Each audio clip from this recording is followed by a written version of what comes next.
Alright, welcome back to Money Tane. Sorry it's been a while since my last video, but here I am, I'm back. I'm carrying on with the series. Now we're doing shillings, and last one we did up to 1700. Today I'm going to show you my 18th century British shilling collection. Now these first two date before the Act of Union, and this is first year of Queen Anne, 1702. Another well-worn example, as you can see. She was a rather big woman, even at the early part of her reign. This one's quite common, but there's a scarcer variety which will have Vigo underneath the bust, which was where there was a famous battle, and the War of Spanish Succession, and basically the British with the Austrians won, and managed to take, the British and Germans won, and they managed to take a lot of silver off the Spanish plate fleet, and it was made into silver coins, like this, but not this one.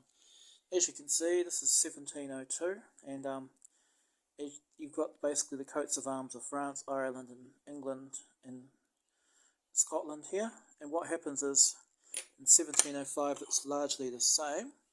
However, this is another thing you'll find on a lot of 18th century and even late 17th century coins, as you notice that this coin has got plumes in it. Now, what the plumes mean, these are the Prince of Wales feathers. And so what that means is that this particular coin was actually made, just come on camera, was made out of Welsh silver. Sometimes you also see these coins which have got roses on them, and that means the coin was made out of English silver. Now, the reason the feathers are shown is because the Prince of Wales feathers. Now, sometimes you see this when there wasn't actually a Prince of Wales. In 1705 there actually wasn't, because Prince William had died. So this would have been signifying Sophia, the Electress of Hanover, who was going to become Queen of England after Anne died. But as you know, she died a few months before Anne died, and so George I became King of England. Had she become Queen, she would have been well into her 80s. And then what happens in 1707 is we have the Act of Union, and this coin here from 1711, I just realised I got it upside down. You see they've divided the shield into half England, half Ireland on the shields. So this is 1711. This is my first Anne shilling, and probably my best. It's good to have so many Anne shillings, because here in New Zealand they go very quickly. That's easily a full fine. Now, even though they are milled, they're still not perfectly round. And then we have a change of regime. We move from Anne to George I, and this is now the Georgian era.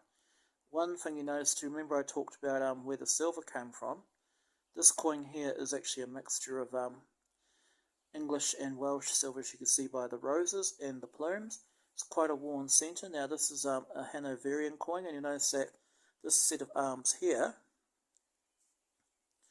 is actually the Hanoverian shield of arms, which appears on all British coins through to the end of William IV, mainly as Victoria could not become the Electress of Hanover because they only had male rulers, although explain to me how Sophia managed to get to that point before 1714. Okay, so again we've got the crossed shields, and we've now got this garter belt in the middle, signifying this is a Georgian coin. And you'll see the king, this is the year of the Great South Sea Bubble, 1720. Very worn, but still a nice coin, probably cleaned as well. 1723, I've got a lot early 18th century shillings. Again, now this is SSC, this is another story. The South Seas Company was a big share bubble of the 1720s. It was a failure, but for some reason the South Sea Company still managed to supply silver right up until the 1800s, and it supplied the silver for these 1723 shillings. This is one that's in pretty good shape. It's probably better than fine. Again, not much change in the arms from 1720. And another good portrait of the king. This is, again, clean though, unfortunately, but, well, it's a 300-year-old coin. 300 years old this year, actually. Happy birthday. Not often you can say you've got a coin from...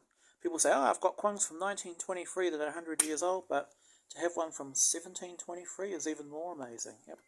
So now we move to the next king, King George II. I've got a few of his coins. Okay, this one here in particular is 1739, if we could get this camera to focus. Yeah, I'm just having all sorts of monumental camera issues today. Probably because I've got quite unsteady hands. So this one here, you can see this is the same as the earlier coins, except now we've got roses in all four corners, indicating that all of the silver was English, and most English silver came from mines near basically the Black Country around Birmingham and Staffordshire. And on the back, we've got the young portrait of King George II. As you can see, he hasn't got all the wrinkles he has on the later coins. Again, the coin is around fine condition. And moving along, we've got the 1743, but looks like it's been almost gilded a golden colour in the past. Again, this is very similar to the other coin a few years later, but you can see it's actually, I suspect someone might have even tried to have plated this and passed it off as a guinea back in the day. This was during the height of the gin craze and people were desperate for money. Now the main difference between this and 1739 is the portrait of the king. This one's pretty worn, but I've got a better example to show you. This is actually the older portrait of him, basically, but we'll see a better one when we get to the year of the Lima plate fleet. Yep. So here we are. This is another historic coin. I'll just get it into place. Yep. This is 1745. Much better condition, as you can see. Now what happened in this year was that there was the famous Lima fleet, which was basically a French ship was intercepted off the coast in the Bay of Biscay by I think it was Captain Jenkins, you know, the Battle of Jenkins Ear, I think it was, and had a whole lot of silver which had been loaned to France from Spain. The silver was captured and basically turned into British coins. Pretty much sixpences, shillings, crowns and half crowns, and a lot of gold coins. So coins dated 1745 and 46 will have this at the bottom. As you can see, Lima. There was a lot of it, so Lima coins are fairly common. But you can see this is the older portrait of King George II, which was used right through to his death in 1760, although they stopped making silver coins after 1758. It was starting the decades of silver drought. So just if we compare this to our 1739 piece, and compare the difference between the young and old portraits of the king. See how the king looks more wrinkled in 1745 than he does 6 years earlier. And also again we've got this whole laureated look. Then 1758, this coin was actually in surprisingly good shape given it was the last shilling in large numbers issued until 1787, and they were used right through to the 1800s. This is the last big year of coins. There was a shilling in 1763 of George III, but the Northumberland shillings are very rare, which is similar to style. Again, it's got that same old portrait of the king. This one hasn't been cleaned, which is great. And then we've got the last shilling of the 18th century. In the silver drought, there was an issue of shillings and sixpences in 1787. Now, there's two types of these. If you look at the arms of Hanover again, okay, so I might go to 2 for this. This side here, where you see the lion on the right. Come on, camera, yep. Yeah, I'm just having no joy. Apparently, there's a semi of hearts on some of them.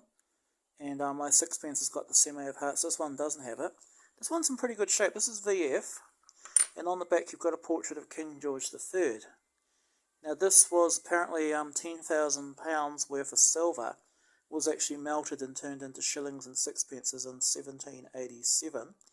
And so these coins are fairly common. I mean, you can pick up VF ones like this for around about $50 to $100, and you get an EF one for around $200, $250. So these are pretty nice. These coins again had to be used for a long time. And after this coin there was another pattern in 1798 called Doriens Magens, which is as rare as hell. But this is a lovely coin, and there wouldn't be another shilling until 1816. So that's 1787. So just to give you a big family view. Now I can tell you I don't normally have all my coins like this, but this is what all the 18th century shillings I have look like together.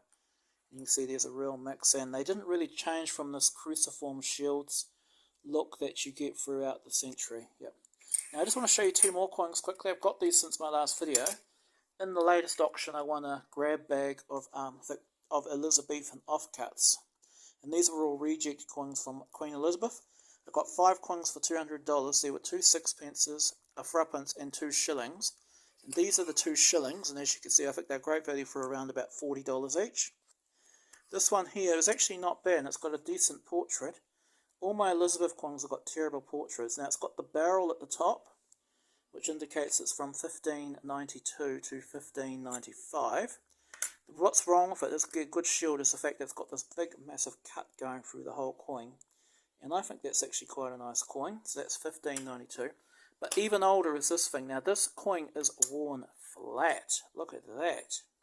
But what I love about it is this is actually a really scarce coin. This is a second coinage of 1560 to 1561. And it's actually quite a bit bigger than the other coin. You see, this is quite a flat planchet.